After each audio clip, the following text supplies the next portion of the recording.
दोस्तों, आज हम इस वीडियो में बात करेंगे एंशिएंट वर्ल्ड के महान साइंटिस्ट्स में से एक आर्किमिडीज के बारे में। आर्किमिडीज एक महान साइंटिस्ट और मैथमेटिशियन थे।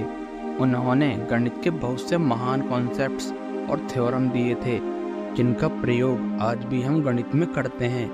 आर्किमिडीज ने ही पहली बार पाई की एक्यूरेट वैल्यू बताई थी। वे एक महान इन्वेंटर भी थे। उन्होंने उस समय बहुत सी ऐसी मशीनों का आविष्कार किया था जिससे सिरैक्यूज़ की आम जनता को काफ़ी सुविधा हुई। उन्हें आर्किमिडीज ऑफ सिरैक्यूज़ के नाम से जाना जाता था। वे एक महान साइंटिस्ट, मैथमेटिशियन, फिजिसिस्ट और राइटर थे। उनके योगदान ने वेस्टर्न सिविलाइजेशन के विकास में काफ़ी गहरा प्रभाव डाला। आर्किमिडीज का जन्म 287 बीसी को सिरैक्यूज़ शहर में हुआ था, जो सिसिली आइलैंड पर बसा था। वह आइलैंड एक ग्रीक कॉलोनी था। उनकी पर्सनल लाइफ के बारे में ज़्यादा जानकारियाँ उपलब्ध नहीं हैं, लेकिन फिर भी यह माना जाता है कि उनका जन्म एक हाई स्टेटस फैमिली में हुआ था। द सेंट रेकोनर में आर्किमिडीज द्वारा उनके पिता का नाम फिडियास बताया गया है। उनके पिता भी एक फिजिसिस्ट और मैथमेटिशियन थे। माना जाता है कि आर्किमिडीज की प्रारंभिक शिक्षा सिरैक्यूज़ में ही हुई थी। इसके बाद वह अपनी आगे की पढ़ाई के लिए इजिप्ट के अलेक्जेंड्रिया शहर में गए थे। अलेक्जेंड्रिया शहर उस समय पढ़ाई का एक इम्पोर्टेंट सेंटर हुआ करता था, जिसे अलेक्जेंडर द ग्रेट ने बसाया था। ग्रेट ग्रीक स्कॉलर्स जैसे कि यूक्लिड और एरिस्टार्चस से आर्किमिडीज ने शिक्षा ग्रहण की थी। पोनोन ऑफ सामोस और एरिस्टोस्थनीज जैसे ग्रेट स्कॉलर्स उनके कंटेम्प्रेरी और दोस्त थे, जो आजीवन उनके साथ रहे। आइए हिस्ट्री डिकोड के साथ और विस्तार से जानते हैं महान साइंटिस्ट आर्किमिडीज के बारे में। आर्किमिडीज का सिद्धांत और सोने के मुकुट की कहानी। ग्रीक सिटी स्टेट सिरैक्यूज़ के राजा हीरोन II द्वारा पहले पुनिक युद्ध को जीतने के बाद ग्रीक गॉड ज़्यूस को सोने का मुकुट भेंट करने के लिए सिरैक्यूज़ के एक ज्वेलर से एक सोने का मुकुट मंगवाया। जब सोने का मुकुट बनकर तैयार हुआ तो राजा हीरोन को शक हुआ कि मुकुट में चांदी की मिलावट की गई है। इस बात का पता लगाने के लिए राजा ने आर्किमिडीज को बुलाया और सोने की शुद्धता की पहचान करने को कहा। कुछ समय सोच विचार करने के बाद आर्किमिडीज ने राजा हीरोन से कुछ दिनों का समय मांगा। काफी दिन निकल जाने के बाद भी आर्किमिडीज को समझ नहीं आया कि मुकुट की शुद्धता की माप कैसे की जाए। एक दिन जब आर्किमिडीज नहाने के लिए बाथ टब में बैठे तो अचानक ही उनको एक आइडिया आया। वे इस आइडिया से इतना खुश हुए कि बिना कपड़े पहने ही यूरेका यूरेका चिल्लाते हुए राजा के महल की तरफ भाग पड़े।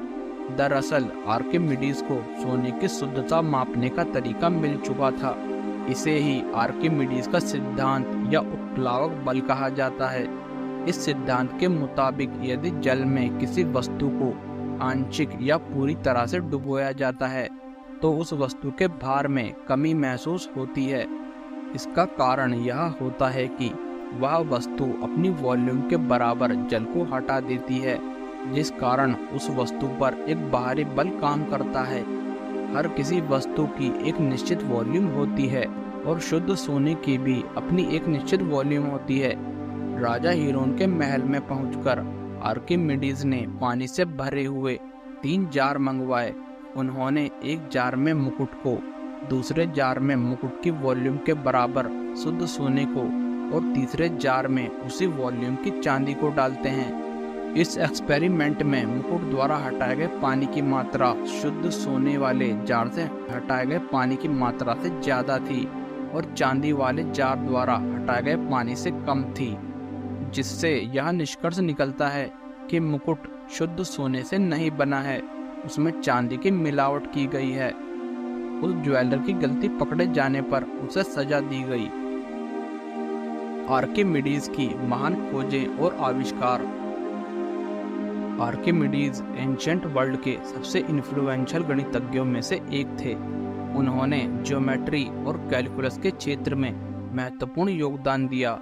वह कई मैथमेटिक्स प्रिंसिपल्स को प्राप्त करने में सक्षम थे, जिनमें से कई आज भी उपयोग में लाई जाती हैं। इसके अलावा आर्किमिडीज एक महान साइंटिस्ट और इन्वेंटर भी थे।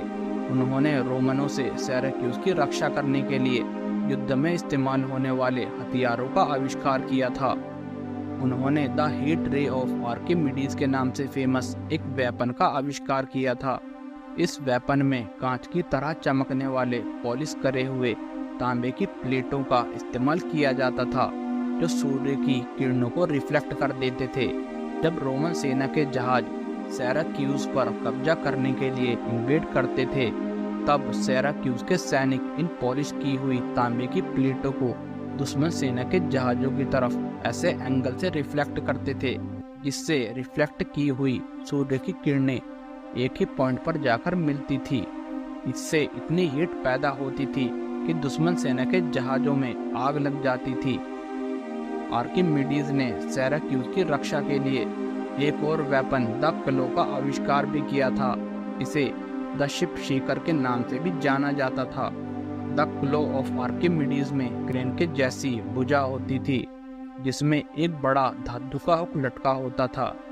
जब इस पंजे को एक आक्रमण करते हुए जहाज पर डाला जाता था, तब भुजा ऊपर की ओर उठती थी और जहाज को उठाकर पानी में डुबो देती थी।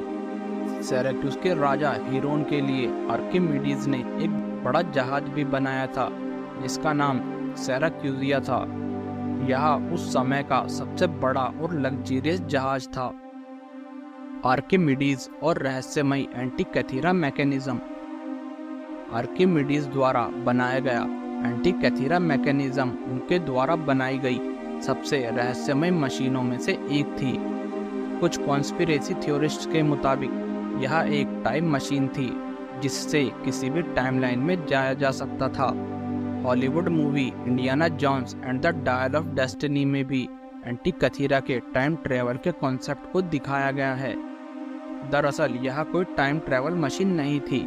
इस पर हुई साइंटिफिक स्टडी और एक्सरेज में यह पाया गया यह एक सोलर सिस्टम में अनेकों प्लैनेट द्वारा सूर्य के ऑर्बिट में चक्कर लगाने और उन प्लैनेट्स की घूर्णन गति के बारे में जानकारी देने वाला एक छोटा नमूना और उपकरण था, जो कैथीरा नाम की शिप की रैकेज में मिला था। वीडियो पसंद आए तो वीडियो को लाइक करें और दोस्तों के साथ शेयर करें। अगर आपको हमारा काम पसंद आया हो या आप हिस्ट्री में इंटरेस्ट रखते हो, तो हमारे चैनल हिस्ट्री डिकोड को जरूर सब्सक्राइब करें। इससे हमारा मोटिवेशन बना रहता है। मिलते हैं अगले किसी इंटरेस्टिंग टॉपिक के साथ।